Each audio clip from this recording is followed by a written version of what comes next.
excited to be here. I started stand-up comedy a few years ago. I lost 190 pounds. That's my origin.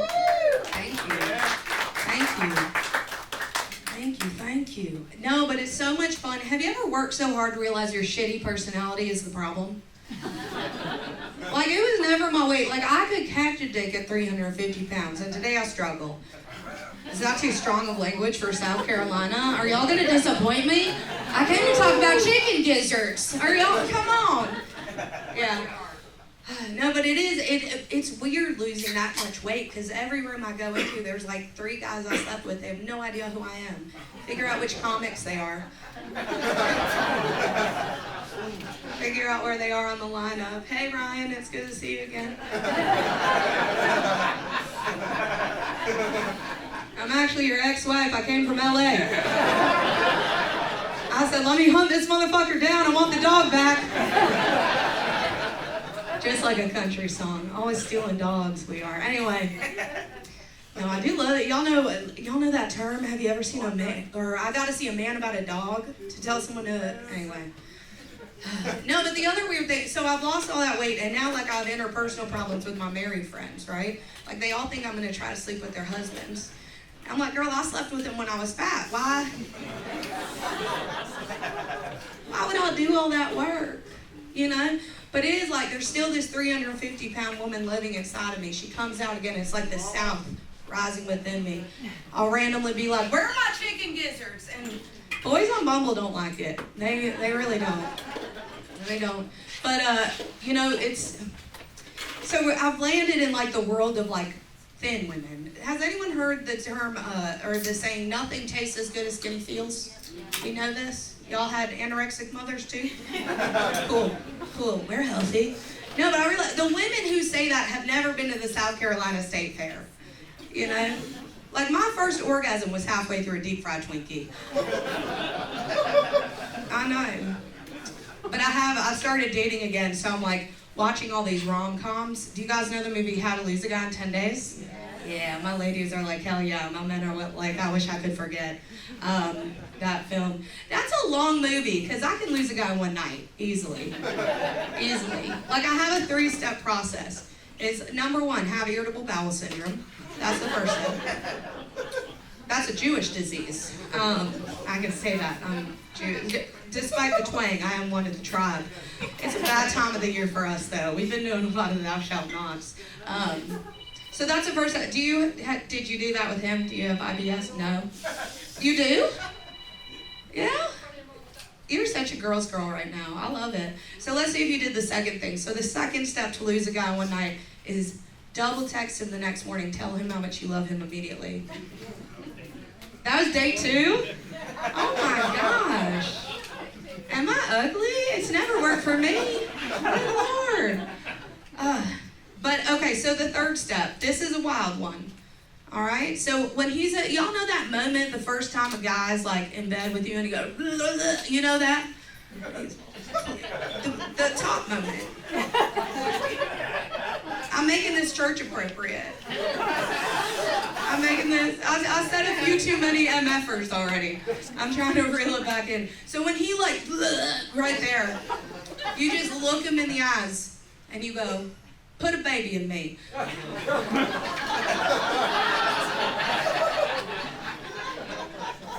You're never going to hear from that man again unless he's Nick Cannon.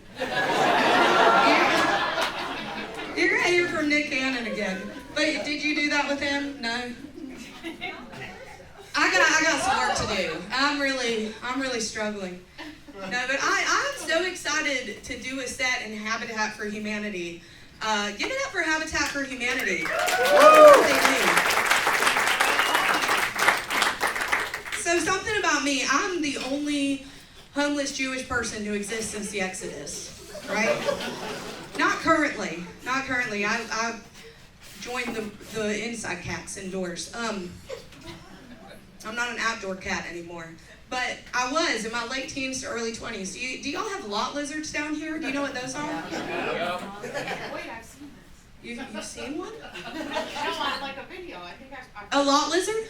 Yeah. Was it green? No. Okay, good. Then you actually know what I'm talking about. That's fun. I was testing you. Yeah, no, I used to, in my late teens to early 20s, I was a parking lot hooker. And it's... Yeah, we're like, why is she saying this from on stage? Are you sure this broad's not still homeless? Can we buy her some furniture right now? Come Wednesday. I'm coming back Wednesday. No, but the cool thing about it, now it's trendy, right? Everyone's like, sex work is real work. Does anyone believe that here? Oh, yeah. Ooh. Don't you owe me $20? Don't I recognize you? Oh my gosh. We've been waiting on that disability check for like 5 years now, sir. No, but the wild thing about that, sex work is real work. The people who like cheer loudest for that have never sucked dick with a snotty nose for money. They ain't never done that. The hypocrisy of that. I love that. No, but I do. So every once in a while, like I'll see an old homeless friend around, and I like to flex on them, right? Like I like to like buy them stuff and be like, I got a debit card now, bitch. Like, let me show you the finer ways of life. Flex on him. So I saw my old buddy Eric, and I was taking him to a sandwich shop to get a sandwich because, you know, debit card. And he was taking his time picking this sandwich, right? And I looked at him and I was like, Eric, you might not have anywhere to be, but I do. So we need to hurry up. And I'm yelling at him because that's how I talk to my friends. I don't have many, but I'm yelling at him, and I look at the sandwich shop lady, and I realized in that moment, I don't look homeless anymore. I just look like a white girl yelling at a black man in a sandwich store. And it's a real bad look. So I looked at Eric, I was like, Eric, please explain to this woman that we know each other. Tell her about the time you got your disability check and I got a job, Bo. And he looks her in the eyes, this woman, and he goes, ma'am, I've never met this woman in my life.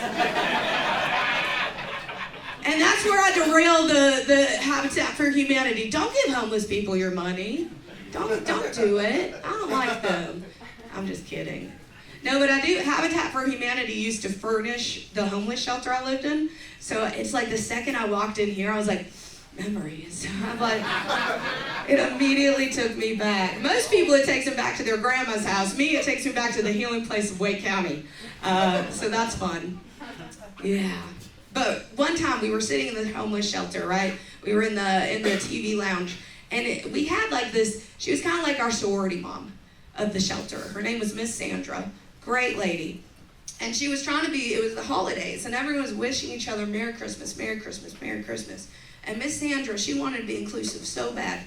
She looks me in the eyes, and she goes, Myra, that's not my name, it's actually Maya, but she goes, Myra, I just want to wish you a happy Holocaust, baby. And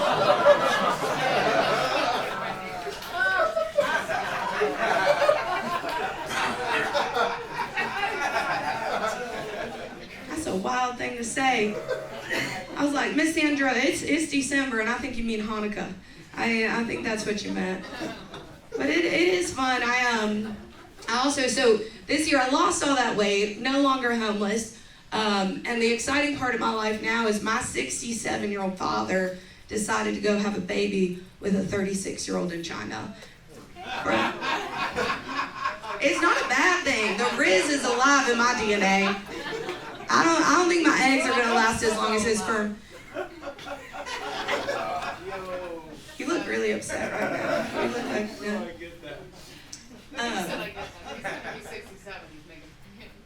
Who's turning 67? He's ready to go have a baby in China? Is he sitting next to his wife? Yes, he is. He's waiting left. Oh, man. He still owes you $20. You know what I want? I know he owes me $20. Ma'am, I want you to go to England and have a baby with a 22-year-old in England or something. Let's, I hate England. you hate I don't blame you. You know, I've recently... Those are not my parents. I don't even know them. That's all right. I'm gonna take control again, though. We're gonna reel it in. Sir, do you know about BDSM? I'm gonna come put you in your place.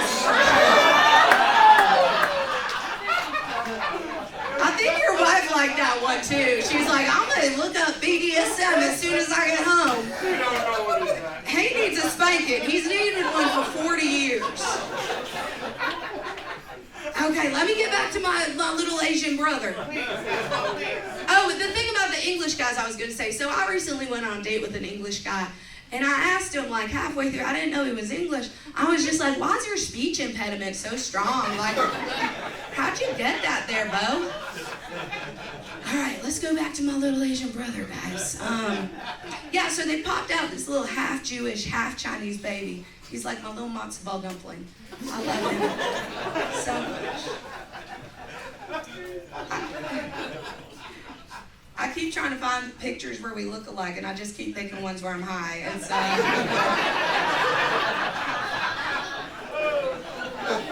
that's a problem. Have you ever loved someone so much it made you a little racist on accident? Like every single one of my nieces and nephews. Yeah, but so anyway, so I got to go there this year, which is really exciting. And in China, it's cool because if you look any different from like a Chinese person, they want to take pictures with you. They're like stoked, right? And yeah, they are really. I heard someone say, really? Yes. It's such a big country, they don't get to see different ethnicities often. So like if you're black or Puerto Rican, or if you got big old fake knockers, they get really excited. So I was a hit. And at one point, I looked at my dad and I was like, Dad, I think I have the biggest boobs on this continent. And he said, well, Maya, they call it the Flatlands for a reason. Yeah. But it really hurt my feelings. My little stepbrother, he's older than my brother, right? And he looked at me one day and he said, you know, if it wasn't for your hair, I think you look like a man. And I said, do you know what involuntary celibacy is? And he didn't. That's where you don't get laid, but not by choice. And then I had to explain to him what a virgin was because he's 8. Yeah, I know. It was a big talk. But then my stepmom made it so much worse. She looks at me. I realize an 8-year-old has made me cry in this moment. But my stepmom, she looks at me and she's trying to comfort me. She goes, you know, Maya, you know, I have a very fat, ugly cousin, and she found a man. You're going to be okay. Do you think it was a difference in culture, or do you think she thinks I'm fat and ugly? Sheep sizes are small. Them Asian folks, they're tiny. I'm jealous all the time. Anyway, yeah. But coming back from China was really an experience because I got stopped by like the Chinese equivalent TSA officer. And he goes, special, special. I was like, oh, finally someone noticed. I know, I've been waiting my whole life for this. And then he goes, with child. And I realized he just thought I was pregnant. I know, but I stayed in that special line. You know what I mean? I'm an American. What's more valuable than my time? Yeah, but it's fun though. I'm trying to think what else to talk about with you guys. No, but recently I did lose my Jewish mother this year. That was very sad. I know, she disowned me. It was really difficult. Yeah, it's like, and now I'm like, so we're Jewish, and she, you know, I'm basically like joining the Free Palestine folk. I'm chanting in the street, just out of revenge for her. I'm chanting in the streets. I'm like, from the river to the sea, my family has disowned me. You know? It's my own little special take on it. All right, you guys have been so much fun. Thank you guys so much.